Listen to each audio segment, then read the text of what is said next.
Que Jesus nos abençoe a todos neste momento. Bom, hoje nós vamos falar de Moisés. Esse ser especial que reencarnou antes de Jesus para libertar o povo hebreu da escravidão a qual o Egito os submetia. Então vamos lá. Há séculos, algumas tribos nômades da Palestina abandonaram o solo semiárido daquele país e foram para o Egito. Esse povo era conhecido como construtor de pirâmides e fugiam da fome. Mas os egípcios escravizaram durante 400 anos. Diz a Bíblia que os submeteram a trabalhos forçados e os oprimiram com obras penosas. A opressão chegou ao auge quando governava o Egito faraó Ramsés II, da 19ª dinastia, no século 13 a.C. Por sua ordem, os escravos construíram uma cidade que recebeu seu nome. Moisés era um lindo menino hebreu, filho de escravos. Seus pais sabiam que o faraó havia ordenado que todos os meninos hebreus recém-nascidos fossem mortos, com medo que eles viessem constituir um perigo para a segurança do próprio Egito. Sua mãe, para salvar a vida do filho, colocou o menino em um berço de vime e o deixou às margens do rio Nilo, perto do lugar onde a princesa Termutes, que era filha do faraó, e suas criadas costumavam tomar banho. O bebê foi encontrado pela princesa, que lhe deu o nome de Moisés, que em egípcio significa salvo das águas. Miriam era irmã de Moisés. Esperta, ela se infiltrou no palácio e convenceu a princesa a contratar uma ama de leite hebreia para amamentar a criança. Moisés foi amamentado pela sua própria mãe carnal. Temute foi uma verdadeira mãe. Educou e protegeu como a um filho. E assim, Moisés foi educado em ambiente palaciano, como se fosse realmente um príncipe. Um dia, Moisés foi defender um escravo hebreu que estava sendo surrado e, sem querer, acabou matando um soldado egípcio. O rei Ramsés II ficou furioso e Moisés foi obrigado a fugir para o deserto, onde se tornou pastor de ovelhas e se casou com uma moça de nome Zéfora.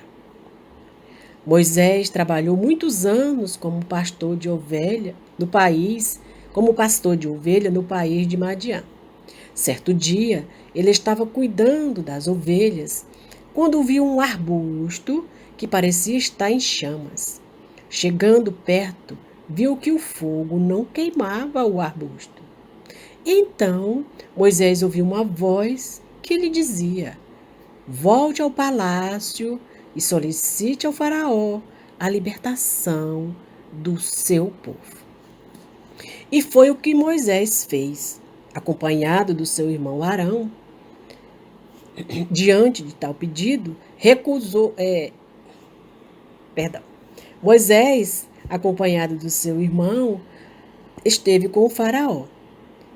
E diante de tal pedido de libertação do seu povo, recusou-se a libertar os escravos, pois eles eram mãos de obras abundante, qualificada e barata, fonte de geradora de riqueza para aquele país. Embora obtida às custas da exaustão e da morte de um povo, na tentativa de obrigar o faraó a libertar o seu povo, Moisés anuncia que aconteceria uma série de pragas sobre o Egito, pois ele sabia que tais fenômenos iriam acontecer em determinadas regiões. As 10 pragas que Moisés falou são as seguintes: transformou a água em sangue. O rio Nilo ficou vermelho, parecendo sangue jogado em suas águas. Infestou o território com rãs. Mosquitos atacaram homens e animais. Moscas invadiram todo o território. Peste maligna afetou os animais. Úlceras e chagas atingiram os animais e homens. Caiu uma chuva de pedras. Os gafanhotos cobriram todo o território. Uma escuridão cobriu o território por 3 dias. Todos os primogênitos do Egito morreram, até o filho do faraó. Então o faraó vencido deixou o povo partir.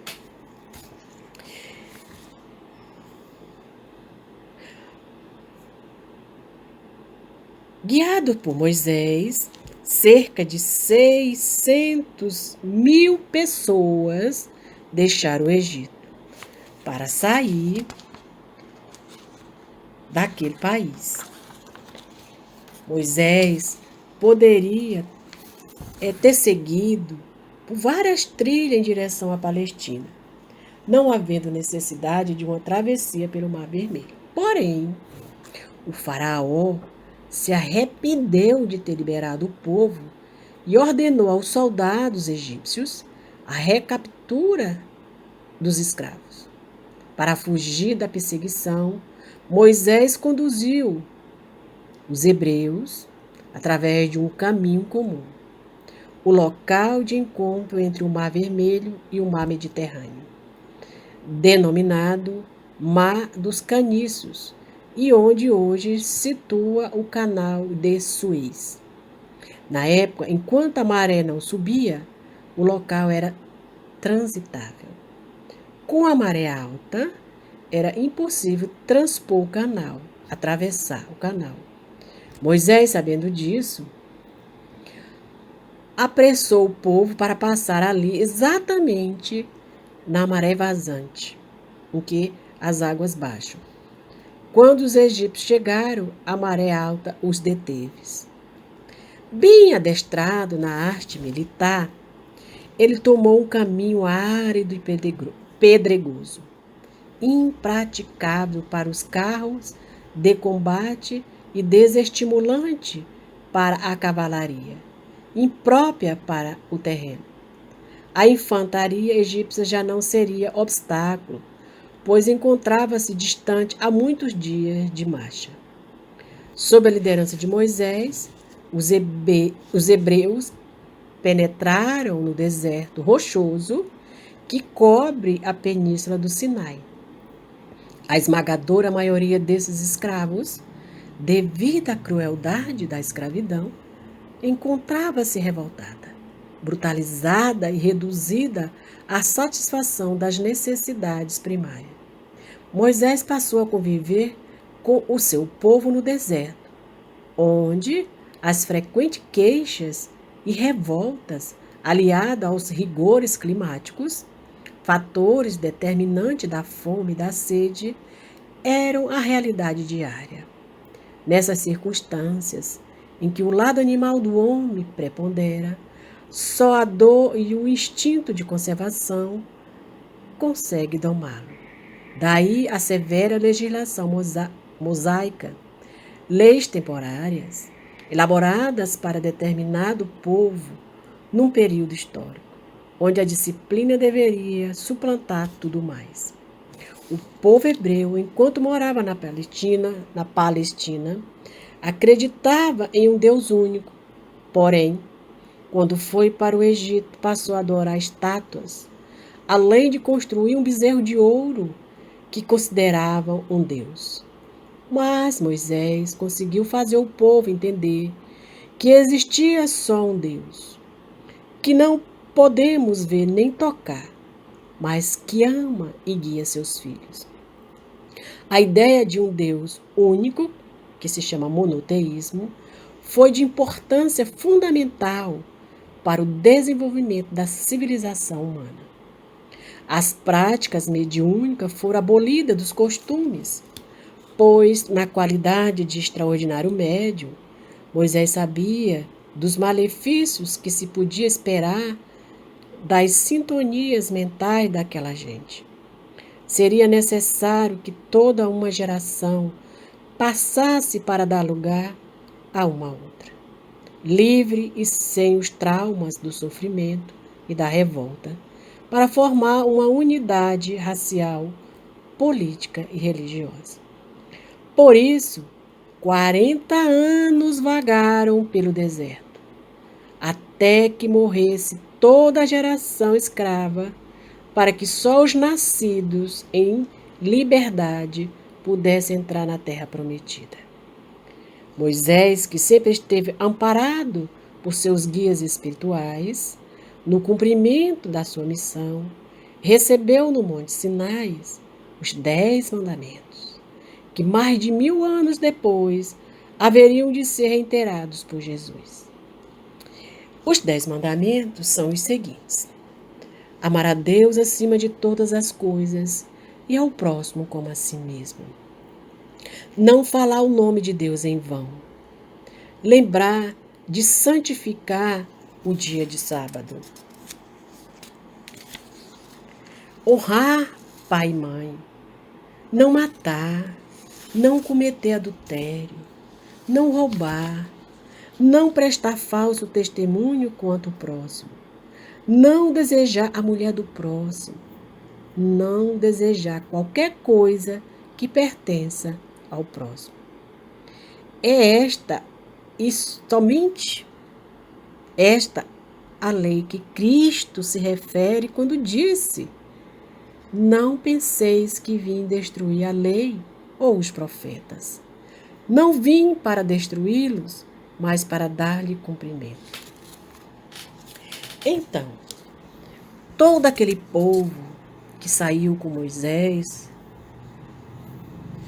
para o deserto e lá passaram 40 anos, só quem chegou na terra prometida foram os que nasceram no meio do caminho para a terra de Canaã.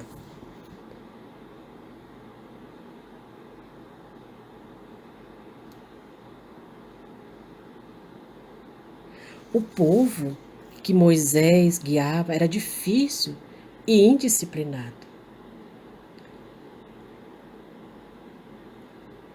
Então, Moisés e Arão,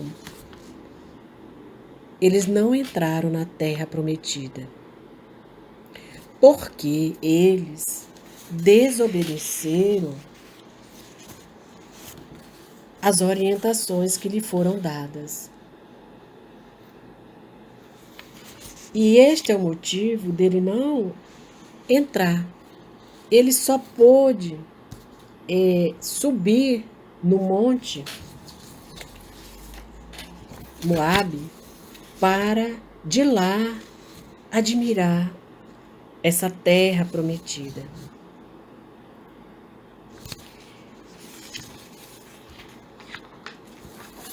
Moisés, ele desencarnou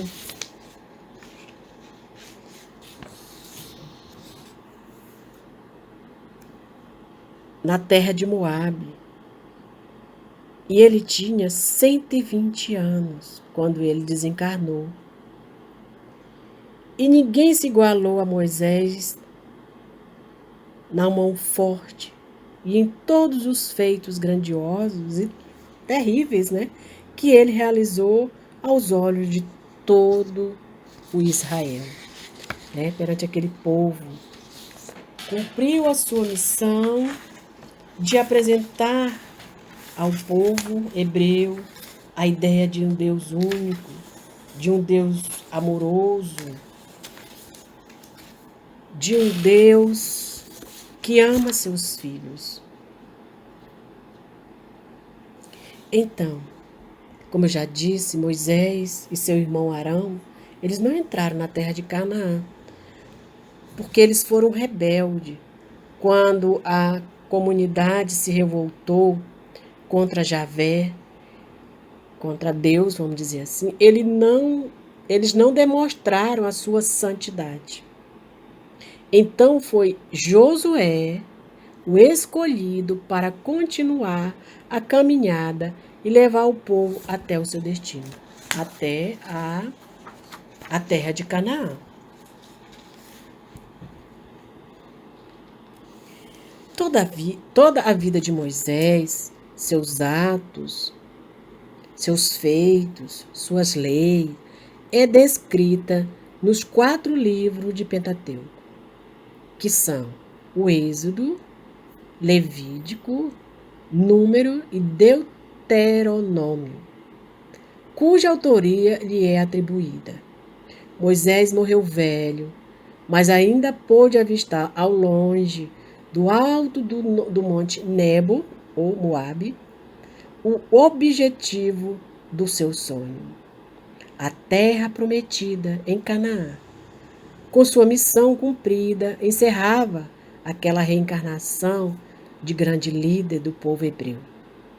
Ele era um gênio militar, um legislador e um dos maiores médiuns de todos os tempos.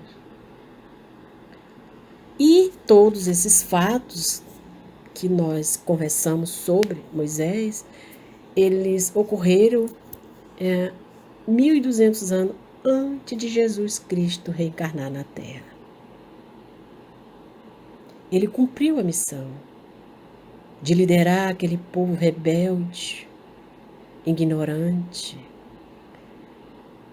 escravizado pelo povo egípcio, mas que não confiaram nas promessas de Deus, de chegar à terra onde existiria pão e mel, uma beleza indescritível. Se perderam no meio do caminho, ainda apegados às suas ilusões, à matéria, ainda apegado a serem escravo de outros homens. E Deus, em sua bondade divina,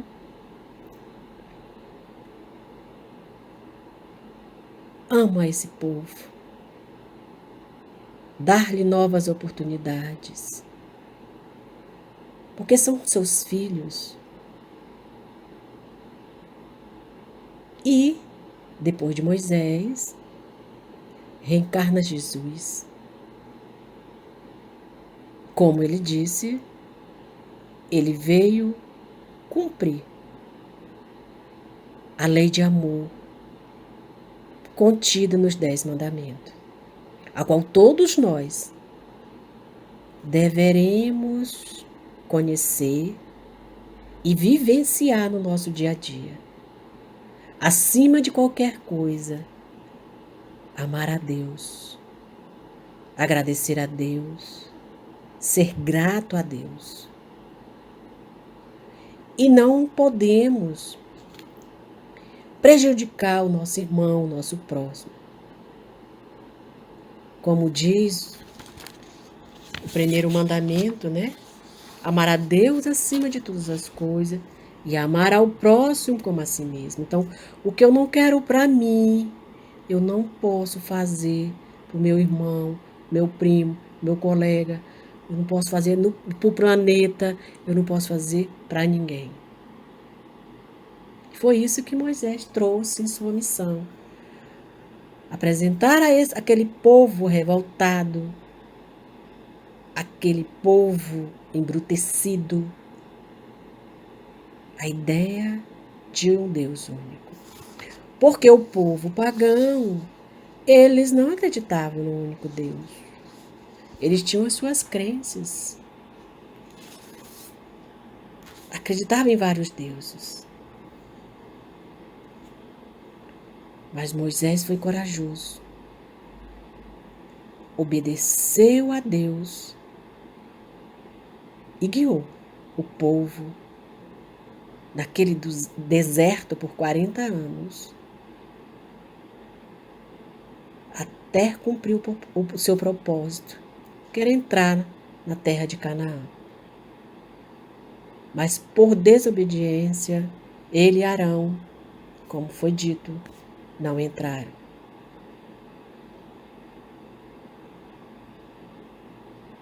E é assim que todos nós, por meio da história de Moisés, devemos ficar alertas. Devemos obedecer às leis de amor, às leis de Deus, nosso Pai. Que Jesus nos abençoe a todos.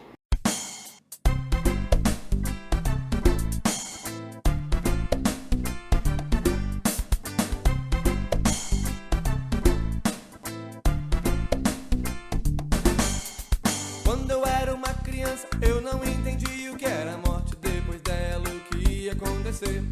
Era mistureba que eu ouvia de quem também não sabia, ainda por cima com os bichos da TV. Quando eu era uma criança, eu não entendi o que era morte. Depois dela, o que ia acontecer? Era mistureba que eu ouvia de quem também não sabia, ainda por cima com os bichos da TV.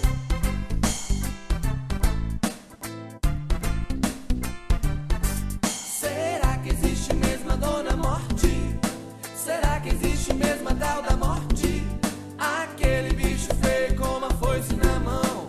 Será que eu acredito? Será que não?